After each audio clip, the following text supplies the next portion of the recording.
the same chapter, sectors of Indian economy. So where we were on the definitions of the intermediate goods and the final goods. So I told you that final goods, I have given you the example of the biscuit packet. The biscuits are the final goods, and the items which are used to make the biscuits like sugar, edible oil, flour, these are the intermediate goods. So why the value of the intermediate goods are not taken? That is the question. Why only the value of the final goods and services are taken only? Okay. The significance of the distinction between final goods and intermediate goods lies in the fact that national income, अभी मैंने आपको बताया national income या GDP क्या count करता है? GDP counts only the value of final goods and services. So जब GDP he final goods and services के basis पे चलती है, तो हम क्यों इंटरमीडिएट गुड्स को इन्वॉल्व करें? हम भी क्या, हमारी इनकम या हमारा पैसा जो है, जो हम काउंट करते हैं, जो ओवरऑल नेशनल इनकम हम काउंट करते हैं, वो value of final goods and services होती है. तो जो भी गुड्स हमारे यहाँ प्रोड्यूस हो रहा है उसकी फाइनल वैल्यू ही हम लेंगे. हम उसकी इंटरमीडिएट वैल्यू, इंटरमीडिएट गुड्स में जो उसमें यूज हुआ है उसकी वैल्यू से हमें कोई लेना देना नहीं. फाइनल गुड जो प्रोड्यूस हुआ है उसकी वैल्यू से हम लेंगे, क्योंकि जो भी एक्सचेंज होगा, जो भी इकोनॉमिक एक्सचेंज होगा, उसमें final goods and services he include होंगे. ओके, जैसे मैंने बताया मिल्क, शुगर, फ्लोर जो भी यूज हो रहा है, ये ओवरऑल जो फाइनल गुड्स एंड सर्विसेज जो भी फाइनल गुड्स जो प्रोड्यूस हो रहे हैं या बिस्किट का जो पैकेट जो प्रोड्यूस हो रहा है, उसमें वो सारी वैल्यू ऑलरेडी इंक्लूडेड है. सब ऐड अप करके, सब सम अप करके जो बिस्किट के पैकेट का जो वैल्यू है उसमें सारी वैल्यू ऑलरेडी इंक्लूडेड होती है. तो हमें कोई जरूरत नहीं है कि हम इंटरमीडिएट गुड्स की अलग से वैल्यू काउंट करें. ठीक है. The value of the final goods and services produced in a particular year in each sector provides the total production of the for that sector. तो किसी भी सेक्टर का जो value of final goods and services होती है, उसी को हम उस सेक्टर की प्रोडक्शन, टोटल प्रोडक्शन उसका वही माना जाता है. जो value of final goods and services होती है, वही टोटल प्रोडक्शन उस पर्टिकुलर सेक्टर का माना जाता है. The sum of total production of all these three sectors is called the gross production. और जीडीपी का एक और डेफिनेशन, अभी जीडीपी की तो एक डेफिनेशन उन्होंने बताई आपको, the value of the final goods and services produced in a country. तो जाहिर सी बात है, जो भी final goods and services produce किए जा रहे हैं, तो किसी एक सेक्टर में तो किए नहीं जा रहे हैं. तीनों सेक्टर्स, मैंने बताया कि इंडिया की सारी इकोनॉमिक एक्टिविटी जो है वो तीनों सेक्टर्स से चलती है. तीनों सेक्टर्स ही इक्वली इंपॉर्टेंस रखते हैं. तो GDP is equal to value of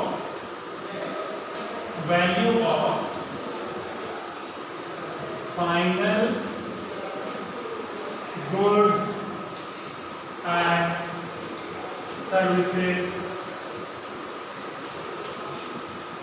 produced in each sector. ठीक है. तो जीडीपी क्या होगी? Value of final goods and services produced in each sector, that is GDP. It is the value of total goods and services produced in a country during a particular year. और कौन ये task लेता है? GDP calculate करने का task किसके हाथ में होता है? It is in the hands of the central government. केंद्र सरकार के पास ये दायित्व है कि वो जीडीपी कैलकुलेट करे, और वो सब इंक्लूड रहता है उसमें. फाइनल गुड्स एंड सर्विसेज में सारी इंटरमीडिएट गुड्स की जो वैल्यू है वो इंक्लूड रहती है. दिस मीन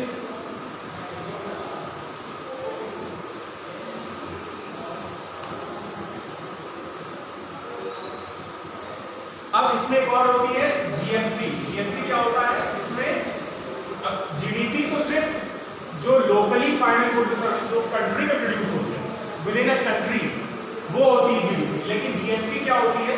जो value of final goods and services country में प्रोड्यूस हो रहे हैं प्लस जो बाहर से प्रोडक्ट आ रहा है उनकी वैल्यू भी इंक्लूड की जाती है. ठीक है. इन दोनों को ऐड अप कर दिया जाता है तो ग्रॉस नेशनल इनकम हो जाती है. ग्रॉस नेशनल प्रोडक्ट कहते हैं. However, this tells nothing about the actual growth of the domestic economy. लेकिन इससे कोई ग्रोथ आपको कोई क्या ग्रोथ हुई है वो कुछ आपको उसमें क्लियर नहीं होगी। जीएनपी से हमें ये नहीं क्लियर हो जाएगा कि देश की कितनी डोमेस्टिक ग्रोथ हुई है इकोनॉमी, ठीक है। अब हम बात करेंगे कि क्या चेंजेस आए हैं इन सेक्टर्स में, पास्ट से प्रेजेंट में इन सेक्टर्स में क्या क्या डेवलपमेंट हुए हैं, कौन सा सेक्टर बहुत ज्यादा डेवलप हो गया है, कौन सा सेक्टर अभी भी पीछे, ठीक है। जाहिर सी बात है कि आपको मालूम है कि इंडिया में इंडस्ट्रियलाइजेशन हो रही है। हमें अगर डेवलप करना था तो हमारे लिए प्राइमरी रिस्पॉन्सिबिलिटी हमारे देश की थी इंडस्ट्रियलाइजेशन करना। हमें देश को उस स्तर पर पहुंचाना है जिस स्तर पे संपूर्ण विश्व, तो विश्व से अगर हमें मैच करना है तो हमें अपने यहाँ की इंडस्ट्रीज खड़ी करनी होगी। और एक बहुत बड़ी हमारे यहाँ समस्या क्या थी, अनएम्प्लॉयमेंट की थी। तो अगर हमें लोगों को एम्प्लॉयमेंट देनी है तो हमें सर्विस सेक्टर, दूसरे सेक्टर्स के ऊपर ज़्यादा फोकस करना पड़ेगा, तभी हम उसमें जो हमारी पॉपुलेशन है उसको हम उस सेक्टर में इंक्लूड कर सकते हैं और उन्हें एक अच्छी इनकम प्रोवाइड कर सकते हैं, उन्हें एम्प्लॉयमेंट प्रोवाइड कर सकते हैं। इसीलिए हमारे देश में स्टार्टिंग से चेंज किया गया। अब वो चेंज अब फोकस किस सेक्टर पे किया गया, फोकस किया गया सेकेंडरी और टर्शियरी सेक्टर। अच्छा बताइए, सेकेंडरी और टर्शियरी सेक्टर पे फोकस, प्राइमरी सेक्टर पे फोकस क्योंकि प्राइमरी सेक्टर हमारा पहले से प्रभावित था। इंडिया को आप मानते हैं ना कृषि प्रधान देश, India is already agricultural country. तो एग्रीकल्चर किस सेक्टर की एक्टिविटी होती है, प्राइमरी सेक्टर की। तो प्राइमरी सेक्टर तो हमारे यहाँ पहले से क्या उसमें लोग इन्वॉल्व थे। तो अब हमें इनको क्या करना था, हमें प्राइमरी सेक्टर से शिफ्ट करना है लोगों को सेकेंडरी सेक्टर की, क्योंकि हमें इंडस्ट्रियलाइजेशन करना। इंडस्ट्रियलाइजेशन तब तक नहीं हो सकता जब तक लोग उसमें ना आए। और इंडस्ट्रीज खड़ी होंगी तो उसमें लेबर्स की जरूरत पड़ेगी कि नहीं गुड्स प्रोड्यूस करने। तो ये लेबर्स कहाँ से आए, वही लोग जो प्राइमरी सेक्टर में इन्वॉल्व है उन्हीं को तो शिफ्ट करना होगा सेकेंडरी सेक्टर में। तो जो भी 5 ईयर प्लान्स बने, जो 5 वर्षीय योजनाएं स्टार्टिंग में बनी, तो उसमें पूरी तरीके से फोकस किया कि मॉडर्नाइजेशन करना है इंडिया, ठीक है। जैसे जवाहरलाल नेहरू ने भी कहा था कि industries are the modern temples of India, ठीक है। आधुनिक भारत के मंदिर इंडस्ट्रीज, क्योंकि इंडस्ट्रीज हमारे देश को विकास की गति दे रहे हैं, ठीक है।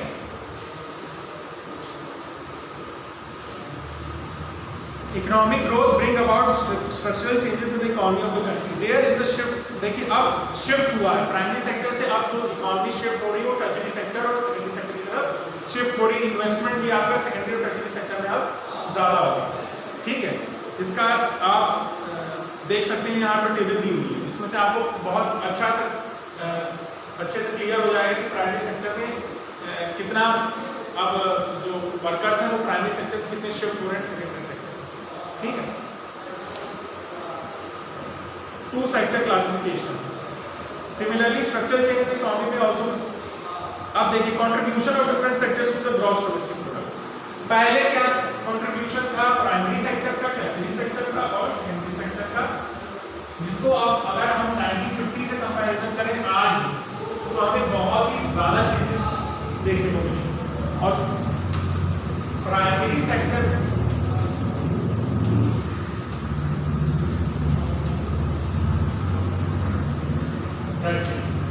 ठीक है। तो अगर 1950s की बात में तो प्राइमरी सेक्टर की कंट्रीब्यूशन कितना था, 59.2%, ठीक। जीडीपी कंट्रीब्यूशन देखिए, जीडीपी प्राइमरी सेक्टर कंट्रीब्यूशन 59.2% था और सेकेंडरी सेक्टर का 13.3% था और टर्शियरी सेक्टर का 27.2%। तो आप देख रहे हैं कि 1950s में प्राइमरी सेक्टर ज्यादा प्रभावित, प्राइमरी सेक्टर में लोग ज्यादा इन्वॉल्व थे, प्राइमरी सेक्टर ज्यादा कंट्रीब्यूट कर रहा था जीडीपी, यानी हमारे यहाँ एग्रीकल्चर रिलेटेड वर्क ज्यादा हो रहा है, ठीक है। और अब हम सीधे 2011 की बात करते हैं, बीच के हमने यूज कर लेते हैं, सीधे 2011 की बात हम डायरेक्ट बिल्कुल पास और बिल्कुल प्रेजेंट से कंपैरिजन करेंगे। अब देखिए आप प्राइमरी सेक्टर का कितना ग्राफ नीचे गिर गया 16.1%, ठीक है। और secondary sector 24.3% and tertiary sector has gone up to 54.9%, ठीक। यानी सर्विसेज हमारे यहाँ बहुत ज्यादा बढ़ी। आप अगर प्रेजेंट इंडिया की बात लें तो आप एक चीज हमेशा गौर करिएगा, India is a very good market. ये बहुत बार कहा जाता है, बहुत बार न्यूज में आपने सुना होगा कि इंडिया प्रोडक्शन अभी उतना ज्यादा आगे नहीं बढ़ रहा है, लेकिन India is a very good market. कितनी सारी कंपनीज इंडिया में इन्वेस्ट कर रही हैं, यानी इंडिया सर्विसेज बहुत अच्छी प्रोवाइड कर रहा है, ठीक है। इंडिया में बहुत सारी मार्केट्स एस्टैब्लिश हो रही हैं, फॉरेन मार्केट्स आ रही हैं, फॉरेन डायरेक्ट इन्वेस्टमेंट हो रहा है, बहुत सारी फॉरेन कंपनीज यहाँ पे अपने एमएनसीज खोल रही हैं। तो इससे क्या हो रहा है, इंडिया की इकोनॉमी को फायदा नहीं हो रहा। तो कौन फायदा दे रहा है? टर्शियरी सेक्टर फायदा दे रहा है, ठीक है। लेकिन टर्शियरी सेक्टर ज्यादा मार्केट के रूप में इंडिया बहुत अच्छा हो रहा है, लेकिन देखिए अभी प्रोडक्शन की तरह ज्यादा नहीं है। देखिए यहाँ इस सेक्टर में ज्यादा होना चाहिए, अगर इस सेक्टर में इस सेक्टर के कंपैरिजन में अगर हम इसमें बराबर होते टर्शियरी सेक्टर, दोनों में अगर बराबर होते तो हमारा कुछ लाभ होता। लेकिन हम देख रहे हैं प्रोडक्शन सेक्टर में अभी हम पीछे हैं, लेकिन India is very good, becoming a very good market for the foreign companies, which is good but not good enough. We have to make the development in the secondary sector to be self dependent. देखिए अभी हमारे prime minister ने क्या कहा, we have to become the self dependent. That is why हमारे यहाँ क्या launch किया गया, make in India. Make in India क्या मकसद है? मेक इन इंडिया का मकसद है कि हमारी इंडस्ट्रीज ज्यादा प्रोडक्शन करें और हमारे इंडस्ट्रीज के प्रोडक्शन से मार्केट में गुड्स जाए, और जो भी गुड्स वहां पे बेचे जाए उससे हमारी इंडस्ट्रीज को फायदा, फॉरेन इंडस्ट्रीज को फायदा ना, ठीक है। हमें क्या इकोनॉमी का लाभ, हमें ये लाभ मिल रहा है कि मार्केट से हमारे यहाँ स्टैब्लिश हम लैंड दे रहे हैं फॉरेन मार्केट्स को, तो उससे जो इकोनॉमी का लाभ मिल रहा है वो मिल रहा है।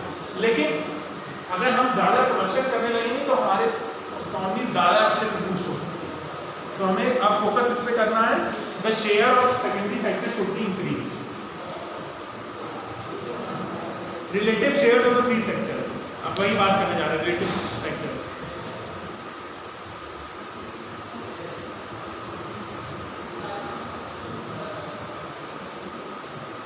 तो इकोनॉमिक ग्रोथ की डेफिनेशन आप लोगों ने फर्स्ट चैप्टर में पढ़ी है।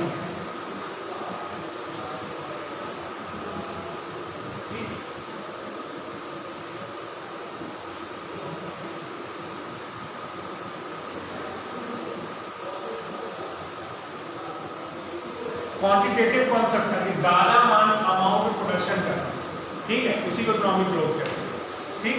तो अगर हम देखें तो इकोनॉमिक ग्रोथ की अब क्या डेफिनेशन है,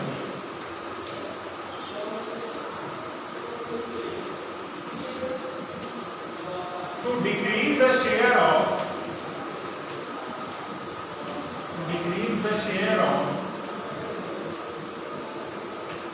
primary sector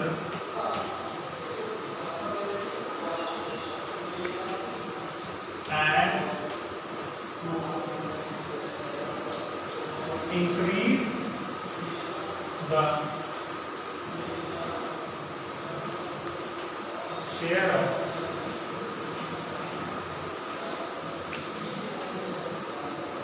secondary and tertiary sector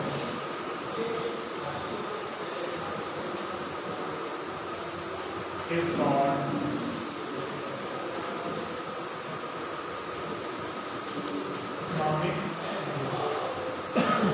यानी अब इकोनॉमिक ग्रोथ किससे रिलेट हो गई, टर्शियरी और सेकेंडरी सेक्टर से। अगर जितना इसका शेयर बढ़ेगा उतनी ज्यादा इकोनॉमिक ग्रोथ होगी, ठीक। Thus economic growth is associated with the rise in the share of secondary and tertiary sectors and fall in the share of the primary sector. The relative share of the primary sector in NDP has fallen। और जो चीज अब हमारे यहाँ हो रही है, हमारी इकोनॉमिक ग्रोथ क्यों हो रही है, क्योंकि हमारा प्राइमरी सेक्टर जो है वो अब कम उसका शेयर है और सेकेंडरी और टर्शियरी सेक्टर का शेयर अब बढ़ गया, इस वजह से हमारी इकोनॉमिक ग्रोथ हो रही है, ठीक। Services contributed as much as 68.6% of the overall average growth in GDP in the last 5 years. Services ने लास्ट 5 सालों में 68.6% कंट्रीब्यूट किया, यानी टर्शियरी सेक्टर का कंट्रीब्यूशन बहुत बढ़ गया। 68.6% कंट्रीब्यूशन हो गया टर्शियरी सेक्टर, ठीक है। और वहीं प्राइमरी सेक्टर का कंट्रीब्यूशन सिर्फ 18.5% रह गया और इंडस्ट्रियल सेक्टर का 26.4 है, ठीक है। The lower contribution of the industries to GDP growth related to services is recently partly because of its lower share in GDP and does not adequately capture the science of the industrial research। वही चीज मैं बता रहा था आपको कि industrial sector अभी भी इतना ज्यादा तेज गति से ग्रो नहीं कर रहा। टर्शियरी सेक्टर ग्रो कर रहा है, मार्केटिंग सेक्टर बहुत ज्यादा ग्रो कर रहा है, लेकिन अभी भी हमारे प्रोड्यूसिंग सेक्टर या मैन्युफैक्चरिंग सेक्टर अभी भी हमारे यहाँ स्लो गति से बढ़ रहा है, जो which is a cause of concern. We should focus on that. Second, growth of industry is a proportion of the corresponding growth in services, which was 78.9% on the. Third, within industry, the growth in pulses in the sector has seemed to be having spread to manufacturing. देखिए वही कह रहा है कि disappointing performance है आपका disappointing performance किसमें है? सेकेंडरी सेक्टर में, जिसका शेयर ज्यादा होना चाहिए था, लेकिन अभी भी उसका शेयर ज्यादा नहीं है, which is disappointing.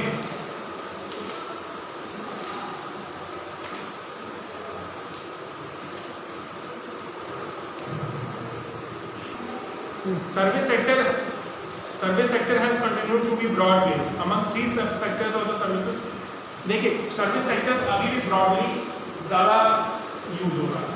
बहुत सारी सर्विसेज इंडिया में स्टार्ट हो चुकी हैं, जैसे होटल्स, ट्रांसपोर्ट कम्युनिकेशन, ये सारी आईटी इंडस्ट्रीज, ठीक, IT services, rail, road, traffic, ये सारी सर्विसेज हम इंडिया में बहुत ज़्यादा अच्छी गति से बढ़ी और बहुत अच्छे स्तर पे आ चुकी है, ठीक है। खासकर हमारे यहाँ जो कम्युनिकेशन सेक्टर है बहुत ज़्यादा डेवलप किया है। कम्युनिकेशन सेक्टर जैसे आपके मोबाइल फोन्स, ये मोबाइल फोन सेक्टर जो है, अब देखिए सबसे बड़ी बात, अब यहीं से आपको पता चल जाएगा कि क्यों सेकेंडरी सेक्टर पीछे, क्योंकि हमारे देश का ज़्यादातर जो मोबाइल गैजेट्स हैं या मोबाइल फोन्स हमारे देश में जो है वो दूसरी कंट्री से इम्पोर्ट किए जाए। तो यानी देखा जाए जो मोबाइल फोन्स हमारे यहाँ कंज्यूमर्स यूज कर रहे हैं, मार्केट्स में मोबाइल फोन्स की कमी नहीं है, मार्केट्स में मोबाइल फोन्स हैं, लेकिन वो मोबाइल फोन्स इंडिया के कितने हैं, इंडिया के प्रोड्यूस मोबाइल फोन्स कितने यूज हो रहे हैं, वो बहुत लेस शेयर यूज हो रहा है। हमारे यहाँ इंडियन कंपनीज उतने मोबाइल फोन्स नहीं बना रही, हमारे ज़्यादातर मोबाइल गैजेट्स या मोबाइल फोन जो यूज हो रहा है वो चाइना या अदर कंट्रीज के यूज हो रहा है, ठीक है। तो उससे ऑटोमेटिकली किसकी जीडीपी को लाभ मिल रहा है? चाइना की। हाँ, मार्केट, क्योंकि हम चाइना से कुछ शेयर करते हैं, अब हम उन्हें मार्केट प्रोवाइड करेंगे तो हम कुछ ना कुछ जीडीपी का कुछ ना कुछ परसेंट तो शेयर करेंगे, तो हम बस शेयर कर रहे हैं क्योंकि मार्केट हम उन्हें प्रोवाइड कर रहे हैं, तो हमें उससे उसका कुछ शेयर मिल रहा है, जिसका टर्शियरी सेक्टर में कुछ ग्रोथ दिख रहा है, ठीक है। तो अभी भी सेकेंडरी ये मोबाइल फोन्स अगर हमें एक बहुत अच्छा सेक्टर है, अगर मोबाइल फोन बहुत ज़्यादा हमारे यहाँ कंज्यूमर्स मोबाइल फोन्स के हैं, तो हमें फोकस किस पे करना है? हमें मोबाइल फोन के प्रोडक्शन पे फोकस करना है ताकि सेकेंडरी सेक्टर को बल मिले, ठीक है। After an annual average of 3.0% in the first 5 years of the new millennium, starting growth of agriculture भी इतनी नहीं हो रही है। देखिए ऐसा नहीं कि प्राइमरी सेक्टर को बिल्कुल पीछे छोड़िए, क्योंकि अभी मैंने आपको बताया कि तीनों सेक्टर्स इंटरडिपेंडेंट। अगर प्राइमरी सेक्टर भी बहुत पीछे चला जाएगा, ये नहीं कि सेकेंडरी और टर्शियरी सेक्टर को डेवलप करने के चक्कर में प्राइमरी सेक्टर बहुत ज़्यादा पीछे चला जाएगा, तो ज़रूर, क्योंकि सेकेंडरी सेक्टर तब तक हमारे यहाँ जितनी भी इंडस्ट्रीज हैं वो पूरी तरीके से एग्रो बेस्ड है, एग्रीकल्चरल प्रोडक्ट्स या एग्रीकल्चरल रॉ मटेरियल को यूज़ करके प्रोडक्ट्स बनाती है। तो अगर प्राइमरी सेक्टर बहुत पीछे चला जाएगा तो उसका डायरेक्ट इफेक्ट आपको सेकेंडरी और टर्शियरी सेक्टर पे दिखेगा। तो ये ज़रूरी कि सेकेंडरी और टर्शियरी सेक्टर में ज़्यादा ग्रोथ होनी चाहिए, लेकिन इसका मतलब ये नहीं कि प्राइमरी सेक्टर को हम पीछे छोड़ दें। तो प्राइमरी सेक्टर में हमें क्या करना है? हमें एग्रीकल्चरल टेक्निक्स को इम्प्रूव करना है ताकि हमें लेबर वहाँ ज़्यादा ना यूज करना। पहले हमारे क्या प्रॉब्लम थी? हमारे ज़्यादातर पॉपुलेशन एग्रीकल्चर सेक्टर में इन्वॉल्व थी, तो हमें क्या करना है, हमें एग्रीकल्चर को नहीं धीमे करना है, हमें जो रॉ मटेरियल का प्रोडक्शन उससे पीछे नहीं करना, हमें वहां पे यूज हो रहे लोगों को कम करना है। तो हम सेकेंडरी सेक्टर और टर्शियरी सेक्टर में उन लोगों को हमें शिफ्ट करना है, लेकिन इसका मतलब ये नहीं कि हम एग्रीकल्चर को पीछे करना है। हमें उसके लिए क्या करना है, हमें क्या अल्टरनेटिव ढूंढनी है, हमें एग्रीकल्चरल टेक्निक्स को इंप्रूव करना है, मॉडर्न फार्मिंग मेथड्स को यूज करना है, ऐसी मशीन्स को यूज करना है जो कम लेबर्स को यूज करती है, ताकि वो लेबर्स हम शिफ्ट कर सकें टेरिटरी सेकेंडरी और टर्शियरी सेक्टर। लेकिन उससे क्या हो, हमारा प्राइमरी सेक्टर का प्रोडक्शन भी कम हो, हमारे रॉ मटेरियल्स भी अच्छे से प्रोड्यूस होते रहे, ज्यादा लेबर भी प्राइमरी सेक्टर में हमको इन्वेस्ट ना करने पड़े, वो लेबर्स हम सेकेंडरी और टर्शियरी सेक्टर में इन्वेस्ट करें तो हमारा सेकेंडरी और टर्शियरी सेक्टर का भी ग्रोथ होगी, उसके साथ साथ प्राइमरी सेक्टर भी हमारा पीछे नहीं होगा। ठीक है, ये हमारा ऑब्जेक्टिव होना चाहिए, तभी हम ओवरऑल जीडीपी को इम्प्रूव कर पाएंगे। तो व्हाट इज सर्विस सेक्टर, ये हम डिस्कस करेंगे नेक्स्ट वीडियो में। Thank you class.